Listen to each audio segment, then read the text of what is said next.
O imposto de exportação de 12% sobre o petróleo bruto, criado pelo governo para bancar a subvenção da gasolina e do diesel, continua no centro da disputa entre Planalto e petroleiras. Mesmo com bastante resistência das empresas, o governo federal deve prorrogar a medida.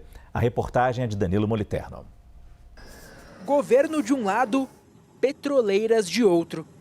O imposto de exportação de 12% para o petróleo bruto continua causando controvérsia. E pode seguir assim por ainda mais tempo, enquanto o executivo sinaliza estar inclinado a prorrogar a taxação. O imposto extraordinário foi criado pelo governo em meio à guerra no Oriente Médio, que levou à alta do preço do petróleo e derivados.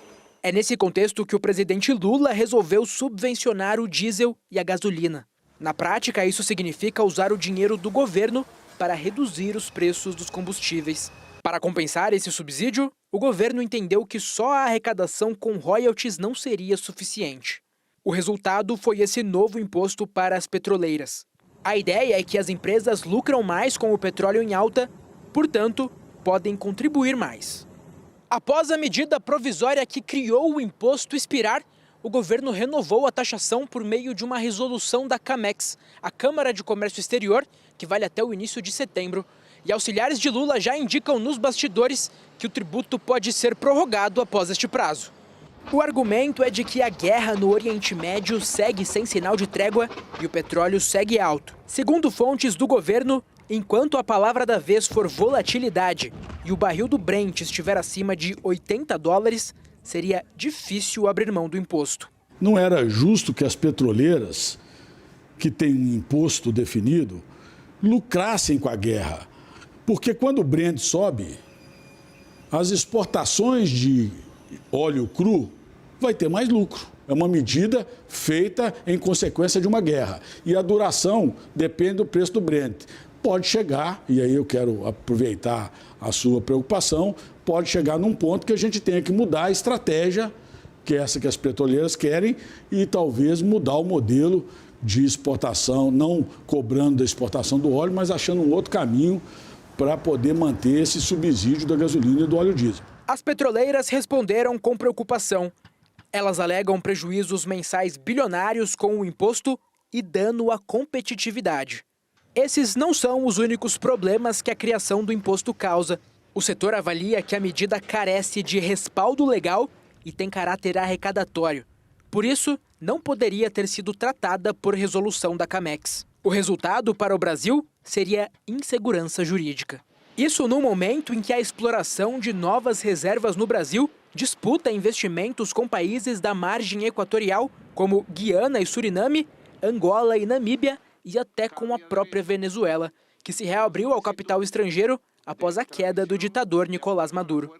O Brasil tem superávit de petróleo. Nós vamos continuar exportando petróleo. Hoje, nós temos um superávit, ou seja, acima do que a gente consegue processar no Brasil, de 2 milhões de barris por dia. Esse produto necessariamente tem que ser exportado porque não pode ser processado.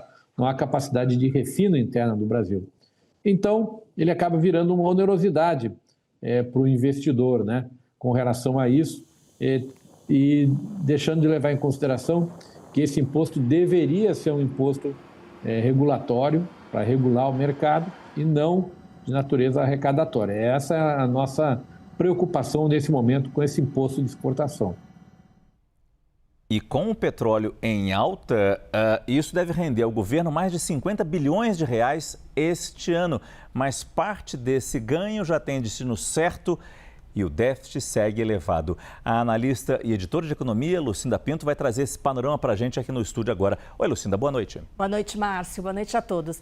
Pois é, lá no início da crise, a gente chegou até ver o Ibovespa subir bastante, o mercado reagir super bem, por conta dessa percepção de que o fato do Brasil ser exportador líquido de petróleo traria benefícios, inclusive do ponto de vista fiscal. E, de fato, isso está acontecendo. Então, a gente trouxe aqui uns números que foram elaborados pelo Banco Paine, um estudo que o banco fez para estimar o efeito desse petróleo valorizado.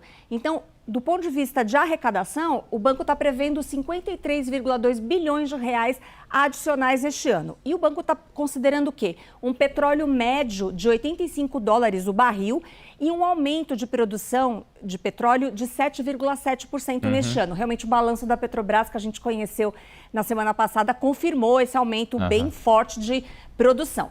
Então, realmente, aumentou a arrecadação. O ponto é que o governo também adotou algumas medidas para proteger a população, os players do setor, de aumentos dessa pressão de custos e, portanto, de inflação. E, com isso, o governo gastou 18 bilhões na estimativa do Banco Paine. Esse é o quanto deve custar esse conjunto de medidas. Então, o benefício líquido disso tudo é de 35,2 bilhões de reais de arrecadação por conta do aumento do petróleo.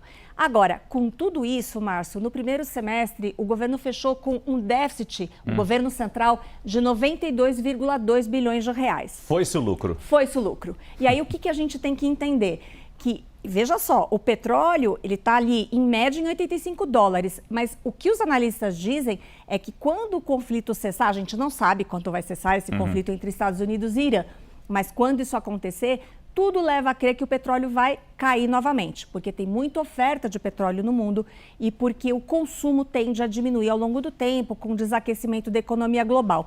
Então, é um cenário preocupante, porque o petróleo realmente ajudou a diminuir o efeito, o déficit, né, o resultado negativo das contas públicas. Mas se ele voltar a cair, então teremos um problema adicional aqui pela frente.